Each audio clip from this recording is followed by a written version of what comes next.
ஓம் சாந்தி. இன்றைய சாக்கார முரளியின் முக்கியமான கருத்துக்கள். இன்றைய முரளியின் தேதி 20/2/2025. சிவபாபா கூறுகின்றார், இனிமையான குழந்தைகளே, இப்பொழுது விகாரங்களை தானம் செய்வதால் கிரகணம் நீங்கும். மேலும் இந்த தமோ பிரதான உலகம் சதோ பிரதானம் ஆகும். உங்களுடைய விகார குணங்களை நீங்கள் தந்தைக்கிட்ட தானம் செஞ்சுருங்க. அப்பொழுதுதான் கிரகணம் நீங்கும். இந்த தமோ பிரதான உலகமும் சதோ பிரதானம் ஆகும். கேள்வி: குழந்தைகள், நீங்கள் எந்த விஷயத்தில் ஒருபொழுதும் தொல்லைகளுக்கு ஆளாகக்கூடாது. பதில்: நீங்கள் தன்னுடைய வாழ்க்கையில் ஒருபொழுதும் தொல்லைகளுக்கு ஆளாகக்கூடாது, அதாவது சோர்ந்து போகக்கூடாது. ஏனென்றால் இந்த பிறவி வைரத்திற்கு சமமாக மகிமை செய்யப்படுகிறது. இந்த வாழ்க்கையை பாதுகாத்து கொள்ள வேண்டும், ஆரோக்கியமாக வைத்து கொள்ள வேண்டும். அப்பொழுதுதான் ஞானத்தை கேட்டுக்கொண்டே இருப்பீர்கள். இங்கு நீங்கள் எவ்வளவு காலம் வாழ்கின்றீர்களோ, வருமானம் செய்கின்றீர்களோ, அந்தளவு கணக்கு வழக்குகள் முடிந்துவிடும். பாடல்: ஓம் நம சிவாய. ஓம் சாந்தி. இன்று வியாழக்கிழமை. குழந்தைகள், நீங்கள் இதனை சத்குருவார் என கூறுவீர்கள். ஏனென்றால் சத்யுகத்தை படைப்பவர் சத்திய நாராயணர் கதையை நடைமுறையில் கூறுகின்றார். சத்யுகத்தை படைப்பவர் சத்திய நாராயணர் கதையை நடைமுறையில் கூறுகின்றார். நரனில் இருந்து நாராயணராக ஆக்குகின்றார். அனைவருக்கும் சத்கதி வழங்கும் வள்ளல் என மகிமை செய்யப்படுகிறது. மேலும் விருட்சப்பதியாகவும் இருக்கிறார். இது மனித உலக மரமாக இருக்கிறது. இதனை கல்ப விருட்சம் என கூறப்படுகிறது. கல்பம் என்றால் 5000 ஆண்டுகளுக்கு பிறகு மீண்டும் மிக சரியாக திரும்பவும் நடக்கிறது. மரமும் கூட திரும்பவும் வளர்கிறதல்லவா? 6 மாதம் கழித்து பூக்கள் மலரும். பிறகு தோட்டக்காரர்கள் வேரோடு எடுத்து விடுகின்றனர், மீண்டும் நடுகின்றனர். அதன் மூலம் மலர்கள் மலர்கின்றன. தந்தையின் ஜெயந்தியை அரை கல்பமாக கொண்டாடுகின்றனர். பிறகு அரை கல்பம் மறந்து விடுகின்றனர். பக்தி மார்க்கத்தில் தந்தையை அரை கல்பமாக நினைவு செய்கிறாங்க. அதுக்கப்புறம் சத்யுகம் சென்றதும் தந்தையை மறந்துடுறாங்க. ஏன்னா துக்கம் இருக்கும்போது தான் நம்ம கடவுளை நினைப்போம். அங்கே தான் நம்ம சுகம் சாந்தியோடு இருக்கோம். சத்யுகத்தில் திரேதாயுகத்திலையும் பாபா எப்பொழுது வந்து மலர் தோட்டத்தை உருவாக்குகின்றார். பாபா சங்கம யுகத்தில் தான் இந்த மலர் தோட்டத்தை உருவாக்குறாரு. தசைகளும் அதிகம் உள்ளன. பிரகஸ்பதி தசை ஏற்படுகிறது. பிறகு இறங்கும் கலை தசையும் ஏற்படுகிறது. இந்த நேரம் பாரதத்தில் ராகு கிரகணம் பிடித்திருக்கிறது. சந்திரனுக்கு கூட கிரகணம் ஏற்படுகிறது அல்லவா? எனவே தானம் கொடுத்தால் கிரகணம் நீங்கும் அப்படின்னு சிவபாபா சொல்கிறார். என்ன தானம் கொடுக்கணும்? இந்த விகார குணங்களை தானம் கொடுத்துட்டா நம்மளுடைய கிரகணம் நீங்கிடும். பஞ்ச விகாரங்களை தானம் கொடுங்கள். இப்பொழுது முழு உலகிலும் பஞ்ச தத்துவங்களின் மீதும் கிரகணம் பிடித்திருக்கிறது. ஏனென்றால் தமோ பிரதானமாக இருக்கிறது. இப்போ முழு உலகத்துக்கும் பஞ்ச தத்துவங்கள் 5 தத்துவங்களுக்குமே கிரகணம் பிடித்திருக்கின்றது.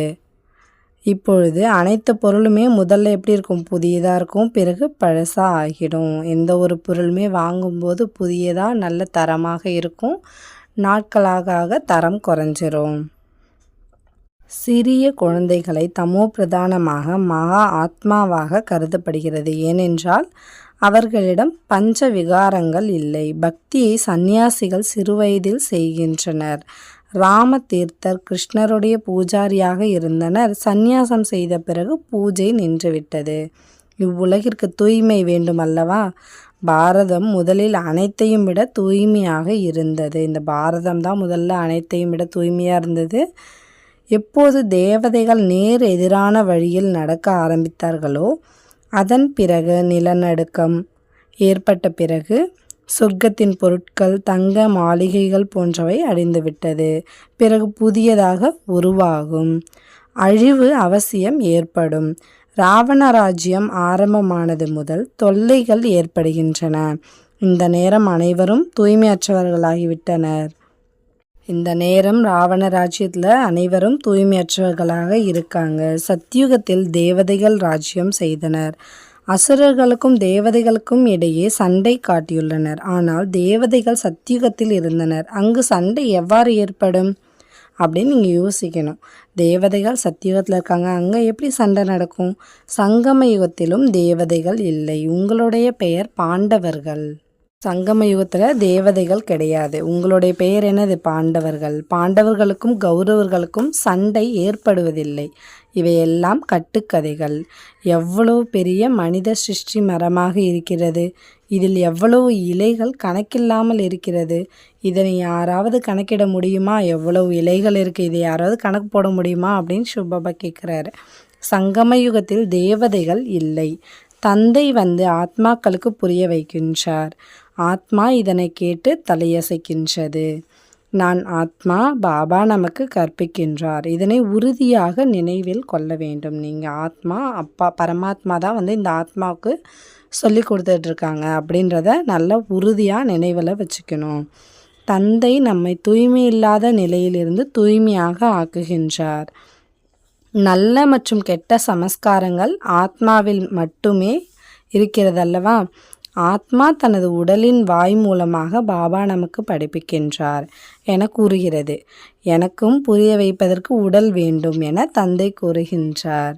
பாபா ஒவ்வொரு 5000 ஆண்டுகளுக்கு பிறகு நமக்கு இந்த ஞானத்தை கூற வருகின்றார் என்ற மகிழ்ச்சி ஆத்மாவில் இருக்கிறது இல்லையா? 5000 வருஷத்துக்கு ஒரு முறை, கடைசி 100வது வருஷத்தில் மட்டும்தான் தந்தை வந்து நம்மளுக்கு இதை சொல்லி கொடுத்துட்ருக்காங்க அப்படின்ற ஆனந்தத்திலையும் மகிழ்ச்சியிலையும் நீங்கள் இருக்கீங்க. நீங்கள் இப்பொழுது எதிரில் அமர்ந்துள்ளீர்கள். மதுபனுக்கு மகிமை இருக்கிறது.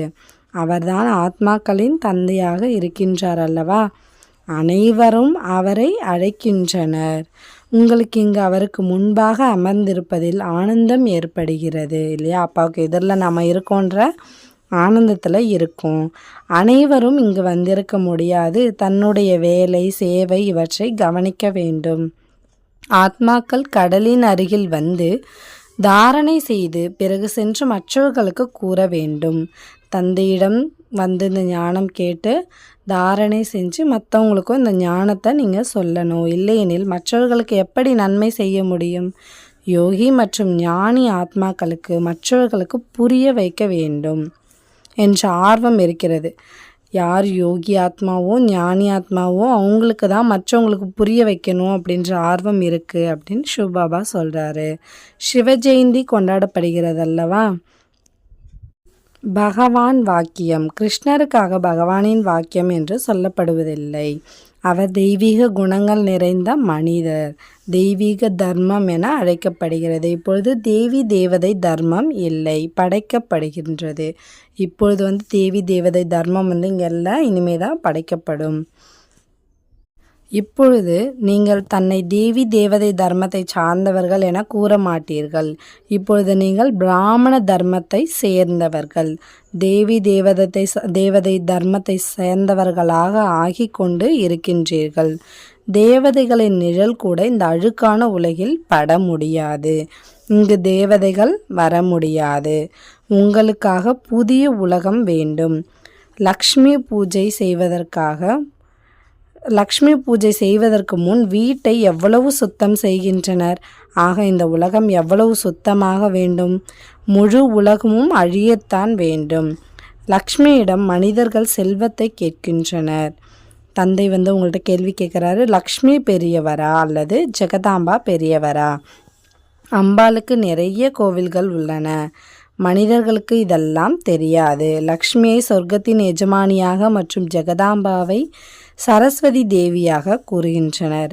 ஜெகதாம்பாவே பிறகு லக்ஷ்மியாக ஆகின்றார். உங்களுடைய நிலை தேவதைகளை விட உயர்ந்தது, தேவதைகளுடையது குறைந்தது அப்படின்னு சிவபாபா சொல்கிறாரு.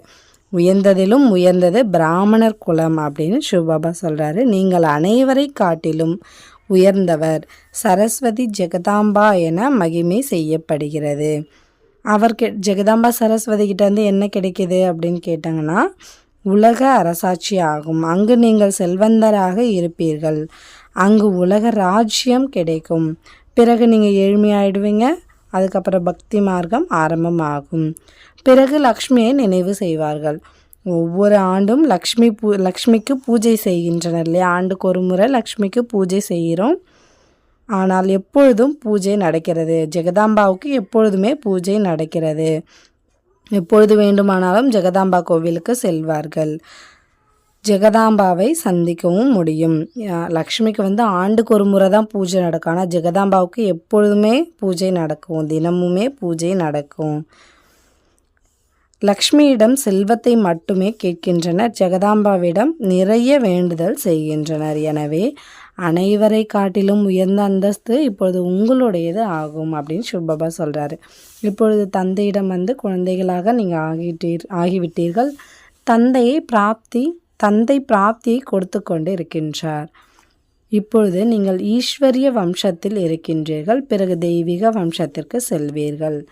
இந்த நேரம் உங்களுடைய மனதின் விருப்பங்கள் எதிர்காலத்திற்கு நிறைவேறுகிறது. இப்பொழுது நீங்கள் ஈஸ்வரனோட குழந்தையாக இருக்கீங்க. அதுக்கப்புறம் சொர்க்கத்தின் சத்தியுகத்திற்கு செல்வீர்கள். இப்போ உங்களுடைய மனதின் விருப்பங்கள் எப்போ நிறைவேறும்? எதிர்காலத்திற்கு நிறைவேறும் அப்படின்னு சிவபாபா சொல்கிறாரு. மனிதர்களுக்கு விருப்பம் இருக்கும் அல்லவா? உங்களுடைய அனைத்து விருப்பங்களும் நிறைவேறுகின்றன. இது அசுர உலகமாக இருக்கிறது. இக்காலத்தில் குழந்தைகள் எவ்வளவு பெற்றுக்கொள்கின்றனர்? குழந்தைகளுக்கு சத்தியுகத்தில் கிருஷ்ணருடைய ஜென்மம் எப்படி ஏற்படும் என்று காட்சி காட்டப்பட்டுள்ளது. அங்கு அனைத்தும் விதிபூர்வமாகவே நடக்கும். அங்கே துக்கத்தின் பேரே கிடையாது. அதற்கு பேர் தான் சுகதாமம் அப்படின்னு சொல்கிறோம். நீங்கள் பல முறை சுகத்தை கடந்து வந்திருக்கின்றீர்கள். அநேக முறை தோல்வியும் வெற்றியும் அடைந்திருக்கிறீர்கள். நமக்கு பாபா கற்பிக்கின்றார் என்ற நினைவு இப்பொழுது வந்துவிட்டது. பள்ளியிலும் ஞானத்தை படிக்கின்றனர். சில தன்மைகளை கற்றுக்கொள்கின்றனர். ஆனால் அங்கு லக்ஷ்மி நாராயணர் போன்ற நல்ல நல்ல பண்புகளை கற்பதில்லை இல்லையா? ஸ்கூலில் பசங்க படிக்கிறாங்க, அவங்களுக்கு நல்ல நல்ல பண்புகள் லக்ஷ்மி நாராயணர் போன்ற நல்ல நல்ல பண்புகள் சொல்லி கொடுக்கறதில்ல. இப்பொழுது நீங்கள் தெய்வீக குணங்களை தாரணை செய்து கொண்டிருக்கின்றீர்கள். இங்கு நீங்கள் எவ்வளவு சுகமாக இருக்கின்றீர்களோ, இங்கு நீங்கள் எவ்வளவு காலம் வாழ்கின்றீர்களோ அவ்வளவு சுகமாக இருப்பீர்கள். வருமானம் ஏற்படும், கர்மத்தின் கணக்கும் முடியும். பாபா சத்தியுகம் எப்பொழுது வரும் அப்படின்னு குழந்தைங்க சிவபாபா கிட்ட கேட்குறாங்க. அதுக்கு பாபா சொல்கிறாரு, முதலில் கர்மாத்தீத் நிலையை அடையுங்கள். முதல்ல உங்கள் கர்ம கணக்கை முடிங்க அப்படின்னு சிவபாபா சொல்கிறாரு. எவ்வளவு முடியுமோ நன்றாக முயற்சி செய்யுங்க அப்படின்னு சிவபாபா சொல்கிறாரு. ஒரு சிவனை பக்தி செய்வதே முறையான சதோ பிரதான பக்தி ஆகும். பிறகு தேவதைகளை நினைப்பது சதோ நிலையான பக்தி அப்படின்னு சிவபாபா சொல்கிறாரு. நடந்தாலும் அமர்ந்தாலும் என்னை நினைவு செய்யுங்கள் என தந்தை கூறுகின்றார். குழந்தைகள் நினைவு செய்கின்றன. தந்தை இப்பொழுது நினைவுபடுத்துகின்றார். ஹே துக்கத்தை போக்கி சுகத்தை தருபவரே வாருங்கள், துக்கத்திலிருந்து விடுதலை செய்யுங்கள் அப்படின்னு குழந்தைங்க நீங்கள் தான் கூப்பிட்டீங்க. நானும் உங்களை சாந்தி தாமத்திற்கு அழைத்து செல்கின்றேன். பிறகு சுகதாமத்திற்கு அனுப்பி வைப்பேன். நான் உங்களோடு கூட வரமாட்டேன் அப்படின்னு சிவபாபா சொல்கிறாரு. இப்பொழுது கல்வியை தருவதன் கூடவே வீட்டிற்கும் என்னோடு அழைத்து செல்கின்றேன். நான் எனது அறிமுகத்தை குழந்தைகள் உங்களுக்கு நல்ல முறையில் கூறுகின்றேன். யார் எவ்வளவு முயற்சி செய்கிறீங்களோ அதன் ஆதாரத்தில் அங்கு பிராப்தியை அடைவீர்கள். ஞானத்தையோ தந்தை மிகவும் அதிகம் கற்பிக்கின்றேன். எவ்வளவு முடியுமோ என்னை நினைவு செய்யுங்கள். இதனால் தான் பாவம் அழியும். மேலும் பறப்பதற்கு இறக்கை கிடைக்கும். ஆத்மாவிற்கு ஸ்தூலமான இறக்கை கிடையாது. ஆத்மா ஒரு சிறு புள்ளியாக இருக்கிறது. ஆத்மா 84 பிறவிகளின் பாகம் பதிவாகி உள்ளது என்பது யாருக்கும் தெரியாது. ஆத்மா மற்றும் பரமாத்மாவின் அறிமுகம் யாருக்கும் இல்லை. நான் யாராக இருக்கிறேன், எப்படி இருக்கிறேன், இதனை யாரும் அறியவும் இல்லை என தந்தை கூறுகின்றார். என் மூலமாகவே என்னை பற்றியும் எனது படைப்பை பற்றியும் புரிந்து கொள்வார்கள். நான் மட்டுமே குழந்தைகளுக்கு எனது அறிமுகத்தை தருகின்றேன். ஆத்மா என்றால் என்ன அதையும் புரிய வைக்கின்றேன். ஆத்மானா என்ன? ஒரு நட்சத்திரம் போன்று இருக்கும். அது இரு புருவங்களுக்கு மத்தியில் பிரகாசமாக ஜொலிச்சிட்டு இருக்கும் அப்படின்னு சிவபாபா தான் சொல்கிறாரு. சொன்னதுக்கப்புறம் தான் நம்மளுக்கு தெரியும். நீங்கள் ஞான நட்சத்திரங்கள். மற்றபடி வானத்தில் உள்ள சூரியன் சந்திர நட்சத்திரங்கள் இந்த பூமிக்கு வெளிச்சம் தருகின்றன. அவைகள் எதுவும் தேவதைகள் இல்லை என தந்தை புரிய வைக்கின்றார். பக்தி மார்க்கத்தில் சூரியனுக்கு தண்ணீர் தருவதாக காட்டுகின்றனர். பக்தி மார்க்கத்தில் இந்த பாபாவும் அனைத்தையும் செய்து வந்தார் இல்லையா. பக்தி மார்க்கத்தில் பிரம்மா பாபாவும் எல்லாமே செஞ்சிட்டு இருந்தார் இல்லையா. சூரிய தேவதாய நமக, சந்திர தேவதாயா நமக என கூறி தண்ணீர் கொடுக்கின்றனர். இவையெல்லாம் பக்தி மார்க்கம் ஆகும். இவர் நிறைய பக்தி செய்து வந்தார். முதல் நம்பர் பூஜைக்கு தகுந்த நிலையிலிருந்து முதல் நம்பர் பூஜாரி ஆகிவிட்டார். நம்பர் கணக்கிடப்படும் அல்லவா. ருத்ரமாலையிலும் நம்பர் இருக்கிறதல்லவா. இவர் அனைவரையும் விட அதிகமாக பக்தி செய்தார். தந்தை கூறுகின்றார், மன்மனா பவ, என்னை நினைவு செய்யுங்கள். கண்காட்சியில் சிலர் கேட்கின்றனர், ஏனிப்படி சித்திரத்தில் வேறு தர்மங்கள் ஏன் காட்டப்படவில்லை அப்படின்னு குழந்தைங்க கேட்குறாங்க. அதுக்கு பாபா பதில் சொல்கிறாரு, மற்றவர்களுக்கு 84 பிறவிகள் இல்லை என கூறுங்கள். அனைத்து தர்மங்களும் கல்ப மரத்தில் காட்டப்பட்டிருக்கிறது.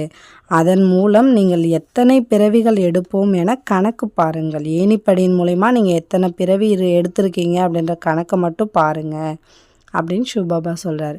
மற்ற தர்மத்தவர்கள்லாம் கல்ப மரத்துலேயும் சிருஷ்டி சக்கரத்துலேயும் காட்டியிருக்காங்க.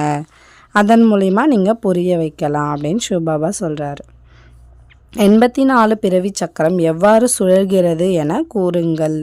இப்பொழுது தமோ பிரதானத்திலிருந்து சதோ பிரதானமாக ஆக வேண்டுமானால் எல்லையற்ற தந்தையை நினைவு செய்யுங்கள். இதனால் தூய்மையாகி தூய்மையான உலகிற்கு செல்வீர்கள். எந்தவித கஷ்டமும் கிடையாது. எவ்வளவு நேரம் கிடைக்கிறதோ தந்தையை நினைவு செய்யுங்கள். பிறகு இந்த பழக்கம் உறுதியாகிவிடும். தந்தையின் நினைவில் நீங்கள் டெல்லி வரை நடந்து சென்றாலும் களைப்பு ஏற்படாது. உண்மையான நினைவு இருந்தால் தேகத்தின் உணர்வு நீங்கும். பிறகு களைப்பு ஏற்படாது. ஞானத்தில் காலதாமதமாக வருபவர்கள் கூட இன்னும் வேகமாக நினைவில் முன்னேறி செல்வார்கள். நல்லது.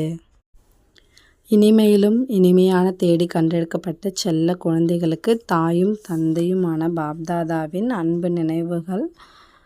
ஆன்மீக குழந்தைகளுக்கு ஆன்மீக தந்தையின் நமஸ்காரம். ஆன்மீக தந்தைக்கு ஆன்மீக குழந்தைகளின் நமஸ்காரம். தாரணைக்கான முக்கிய சாரம். ஒரு தந்தையின் பரிசுத்த நினைவில் இருந்து தேக உணர்வை நீக்க வேண்டும். தன்னுடைய கர்மாத்தீத் நிலையை அடைய முயற்சி செய்ய வேண்டும். இந்த சரீரத்தில் இருந்து கொண்டே அழியாத வருமானத்தை சேமிக்க வேண்டும். 2. ஞானம் நிறைந்த ஆத்மாவாகி மற்றவர்களுக்கு சேவை செய்ய வேண்டும். தந்தையிடம் கேட்டதை தாரணை செய்து மற்றவர்களுக்கு கூற வேண்டும். 5 விகாரங்களை தானம் செய்து ராகுவின் கிரகணங்களிலிருந்து விடுபட வேண்டும். வரதானம். ஒரு வழி மற்றும் ஒரு ரசனை மனோநிலை மூலம் நிலத்தை பலன் நிறைந்ததாக ஆக்கக்கூடிய தைரியமானவர் ஆகுக. விளக்கம். எப்பொழுது குழந்தைகளாகிய நீங்கள் தைரியமானவராகி குழுவில் ஒரு வழி மற்றும் ஒரு ரசனையின் ஸ்திதியில் இருக்கிறீர்களோ அல்லது ஒரே காரியத்தில் ஈடுபட்டு கொண்டிருக்கிறீர்களோ அப்பொழுது தானும் சதா மகிழ்ச்சியுடன் இருப்பீர்கள். மேலும் களத்தையும் பலன்மிக்கதாக ஆக்குகின்றீர்கள். இன்றைய காலகட்டத்தில் விஞ்ஞானத்தின் மூலம் அமைதி சக்தியின் மூலம் இப்போதே விதை தூவுகிறார்கள். உடனே பலனையும் எடுக்கிறார்கள். அதுபோல அமைதி சக்தியின் மூலம் சகஜமாக மற்றும் தீவிர வேகத்தில் பிரச்சயத்தை பார்ப்பீர்கள். சுயம் தடைகளற்றவராகி ஒரு பாபாவின் அன்பில் மூழ்கி ஒரு வழி ஒரு ரசனையில் இருக்கும் போதே மற்ற ஆத்மாக்கள் தானாகவே சகயோகி ஆவார்கள். பூமியும் பலன் தருவதாகிவிடும். ஸ்லோகன். யார் அபிமானத்தை மரியாதை என நினைக்கிறார்களோ அவர்கள் பணிவுள்ளவராக ஆக முடியாது. அவ்யக்த சமிக்கை. ஏகாந்த பிரியர் ஆகுங்கள். ஒற்றுமை மற்றும் ஒருமுகத்தன்மை தனதாக்குங்கள். ஏகாந்த வாசி மற்றும் இனிமையான அமைதி இரு சொல்லிலும் அதிக வேறுபாடு உள்ளது. ஆனால் சம்பூரண தன்மையில் இரண்டும் சமநிலை வேண்டும். எந்த அளவு ஏகாந்த வாசியோ அந்த அளவு இனிமை கலந்த அமைதியும் வேண்டும். ஏகாந்தத்தில் ரமணீகரம் தொலைந்துவிடக்கூடாது. இரண்டும் ஒன்றோடு ஒன்று இணைந்து சமமாக இருக்க வேண்டும். அவ்வப்போது ஏகாந்தவாசி, அவ்வப்போது ரமணீகரம். எந்தளவு கம்பீரமோ அந்தளவு இணக்கமும் வேண்டும். இணக்கம் என்றால் அனைவருடைய சுபாவம், சமஸ்காரத்துடன் இணைந்து செயல்படுபவர். ஓம் சாந்தி.